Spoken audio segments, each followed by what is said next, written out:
but a different lineup on the way for Team Empire this year. And they've also had a reasonably good year, but so far have flattered to deceive. They did go out, of course, in the Group B stages and fell to the bottom half of the bracket thanks to a playoff. And, of course, got into the top half and then lost yesterday. So they've made it the hard way round. We'll see whether they can continue through the international today, because they are in the last chance saloon. Of course, these teams now playing in best of threes, and the loser disappears from the competition. So they are in the last time that they can have anything to do with the international. When they go further, they've got to win today. Their opponents today are MVP Phoenix, and they line up like this.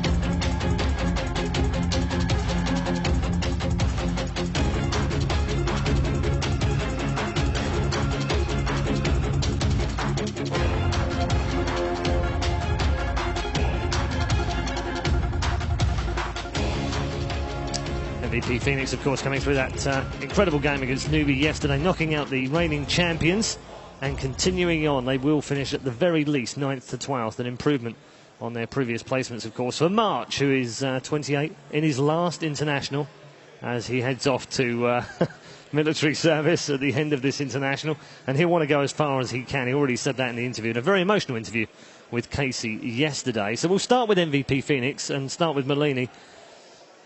The odds are against them, obviously. They've fallen to a Team Empire who we know how strong they are. And yesterday, it could be argued that they probably won 1.5 games yesterday against LGD. And obviously, you've got to win 2-1 at that. But they played well for some moments and then went down to the lower bracket. Are they not the stronger team of the two? Empire? Yeah. Yes, certainly on paper. And even going before the tournament, I think Cinderin had them in their top 3. I would probably have Empire in my top 8. And MVP Phoenix, I didn't even have coming out through the wild cards. But MVP Phoenix, I mean, they've been playing very, very well. But I think more so it just depends on how Empire is going to show up. Yesterday, they played amazingly. By far the best I've seen them in any of the games they played, including the group stage. And if they play like they did versus LGD, I think it should be actually an easy 2-0 for them. Okay.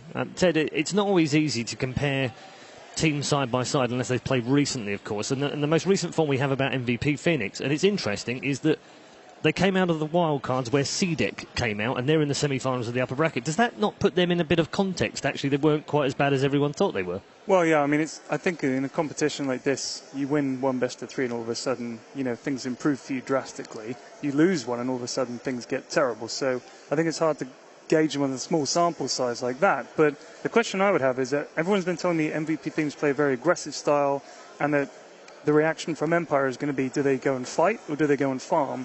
And that's what I'm going to be looking to see, because I think if they feel they're the better team, they'll go and fight, and they'll think they can outfight them, maybe. Okay, all right. Wagner, what are your thoughts on this one? I actually think that, as Merlini said, like Empire is on paper a stronger team, but I always count on March to surprise and impress. He wasn't particularly spectacular stats-wise yesterday. I think he said himself he only went 1-0, and that was horrible in his own words. But QO was very strong yesterday. No, if MVP Phoenix are going to win this series, they're going to do it on the back of QO. QO is 8.8 kills per 35 minutes in Dota 2 LAN games. That is by far the most of any player. The next highest is 7.6. He's 14.5k hero damage per 35 minutes. Next highest is under 13k. This kid is explosive, and if they have a hope of beating Empire, it is going to be behind his play. Okay, thank you very much, gentlemen. We are headed into the draft for the lower bracket knockout game for MVP Phoenix and Virtus Pro.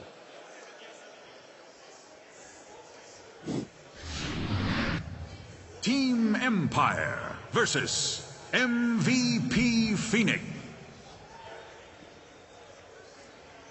Team Empire, of course. My bad. Okay. Silence. A complete silence. That was the death of my career right there. Alan, yeah. You make stats so exciting, dude. He does, doesn't he? I was on the edge of my seat. I was like, wow, numbers. That's amazing. Yeah, so here we go. MVP Phoenix versus Team Empire. Team Empire coming to this as the favourites to win, but we've already seen today that favourites, it doesn't really matter at the international. Yeah. There are no favourites anymore. I mean, I.M.O taking down Secret 2-0, you'd have to probably give me like 1 to 20 odds on that, I would say. Like really? 1 to 10. I think you'd have to give way higher odds than that. I mean, it's crazy that I.M.O actually upset that. I'm still like a little wow. It's just amazing how that happened. TI is always so unpredictable and crazy. Let me be very clear. If you gave me 1 to 20 odds on any team in this tournament beating other, I would bet any amount you want to name. 2-0. These are really 2-0 is tough, but these are really, really good teams. I think I.M.O was definitely a huge underdog, but I mean they outplayed him in that second game so thoroughly. Yeah, outplay and just, they looked like a team. I.M.O definitely came together. Everything they did was, well executed. The pickoffs, CTY did not just shine as an individual, but he also worked really well together with his teammates. And you know what that makes me think about? I want to go back to something that Pyrian brought up, and that's that, Team Empire so far in this tournament have really only had one mode. They've gone at you, and they've gone at you hard. And, of course, that's kind of the CIS Dota stereotype. And that's a big question that I have going into this as well. MVP Phoenix play very well as 5. They're going to take the fight to you early. Are Empire going to be able to sort of diversify their play a little bit? I think at some point in this series, they're going to need to play more than one style. Yeah, I think they will need to play more than one style, but they're also going to be happy to meet any type of aggression because LGD came out swinging as well in the second game against Empire. And Empire, there was a massive bloodbath going on the bottom lane.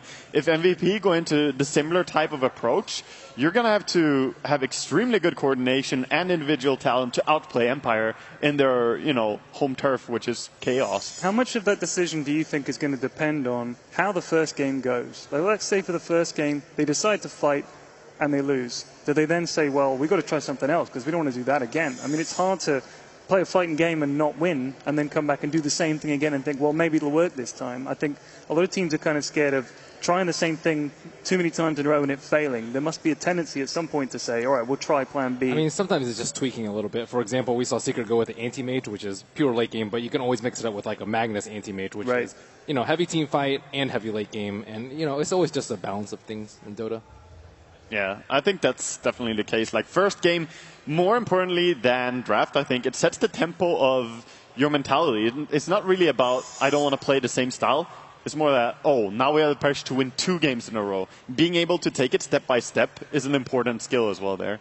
So I think that's the biggest thing, just getting the momentum of your opponent. Yeah, I really think Empire are a better team when Resolution is on a hero with serious late game potential. They run a very, very strong Tiny Wisp. I mean, Silent is such a steady performer. To me, one of the more surprising things that we've seen is Silent made a couple major misplays yesterday in Game 1 against LGD. Oh, yeah. Oh, I mean, look at come this on. guy. How can you argue with that? Not just looking so confident and happy today. Even when they walked out on stage, he's just here to play. I think there's the happiness of being into the best of 3, actually, just not dying in the first round. And, of course, knocking out Newbie was a great performance already. And, I mean, I will admit it, I actually had to go and give these guys a hug in the suite afterward because I got to know them a little bit in Columbus, and this is just a great team with a great attitude. Yeah, that can be said about both the Korean teams. They're really amazing players and personalities. I don't think my tweet to the Korean government worked. I think March is still going to have to go and join the military. But maybe if they win this best of 3, we'll try again. Yeah. The campaign lives on. Let's do it. And set March free. And get behind it this time because there wasn't nearly enough retweets. Well, we need thousands. Yeah. Basically. Millions. Yeah, no problem. So in terms of bans for this game, you're looking to ban the heavy fighters. I think if your first pick, you don't want to ban Bounty Hunter, but Empire did it anyways, although I would have thought that would have been a really good first pick. Queen of Pain, Undying, and obviously Leshrac. Gyro, maybe you can slip through a little bit, but BH would be just a pleasure to get. Yeah, it would have been nice to have the advantage of having Bounty Hunter to keep track of the enemy and just, get more out of the team fights. But Queen of Pain is so solid. I think it's more about having strong laners as well than just having strong team fights. Because flexibility. Yeah, exactly. Having strong lanes, you go into the fights very easily. Yeah, I mean, we just saw, this was our big point of contention in that last Secret Draft, was picking the SF and the AM so early. It really locks your lanes in. The Queen of Pain, Empire runs her in all 3 positions, and boy, oh boy, this is a combo. I feel like a lot of people have just forgotten about the Bristleback Wisp. This is a tremendously scary combo. And it's a favorite of MVP. They have played this so many times before, so going back and saying, hey, Bristleback and I.O. first pick, let's do it. It's pretty hard to counter. There are some heroes that are very good against Bristleback, and we have seen like Witch Doctor who's good against the Wisp and so on, but it is always scary going up against these two together. I think you need a support that deals with it, like Disruptor or Winter Wyvern or Naga Siren. I would probably say Shadow Demon too. Shadow Demon is decent, but you don't need to pick it in the first There you go. phase. Any pick, anytime I see the Wisp. The Bristol IO, I've seen that picked a lot, especially if they think it's going to be a weak safe lane. Like if they're running a jungler or something, it's absolutely disgusting. There's no real way to stop it. But I mean, they're just throwing it out there. Like, try and stop this. I mean, how bad is the Wyvern for that combo? Do you think that's going to just destroy it or not? It's bad when he gets levels. Like, Winter Wyvern can definitely do a lot when he has level 6, but really early on, it's tough to contest this. And the laning power of Wisp and Bristleback is definitely terrifying. They can go off lane or mid, like they can do different lanes with it too. But they have the right heroes to just blow up the Wisp right now. Yeah. Like, Queen of Pain and Winter are perfect. Overall, Winter Wyvern 24 and 11 head-to-head against IO in 6.84. Wow. It's one of the hard counters in the game right now. I hate Winter Wyvern. I'm just going to put that out there. Not my jam. I'm glad, Ted, you're with me there. That's amazing. I think most core players hate Winter Wyvern as well. It's a frustrating hero. I would like to see Timbersaw picked up a little bit more versus this. We saw Timbersaw picked up, but it wasn't the best game for it. I think Vici also picked it up once, but that was versus a Huskar. I think versus IO, Bristleback, it can just decimate these two. Definitely. It's a strong counter to that, removing all the strength. And even Wisp, being that annoying support, he is still strength hero. Some people forget that, thinking he's anything else. So Timbersaw does deal tremendous damage with the Q against him. Other solutions that we've seen is like Axe to get him to face towards your team, LC by the same token. On top of that, just if you deal with a Wisp, it becomes significantly easier. Right. Was that the complexity game where they had the Timbersaw? I felt that was the only reason they were in that game. Oh, yeah. Like, they just kept them in it. I was like, okay, if it wasn't for this Timber, this game would have been over 25 minutes ago. So, yeah. But Empire usually plays like initiator heroes on their offlane. Like Right. Tusk, I think, has been overlooked in this, but he's usually an Earthshaker Axe Right. tanking. Really surprised to see Tusk make it into the second phase against Empire. This was really the team that brought Tusk back into the meta. Now it's usually Aloha Dance that'll be on that hero, but yeah, I mean Yoki can play in it. Yeah, Yoki can play anything, but as you said, for them it actually suits a lot to have it on the support. Yoki, he likes having the AoE initiators a little bit more than a crazy initiator like Tusk who just rolls in.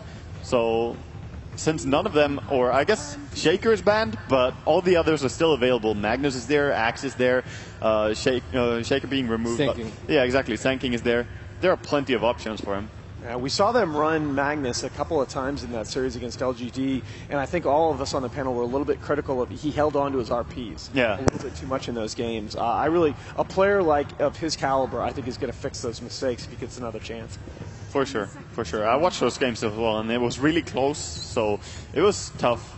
Always the difficult choice to go for the solo RP or try for the bigger, Is patience really a virtue when you play Magnus?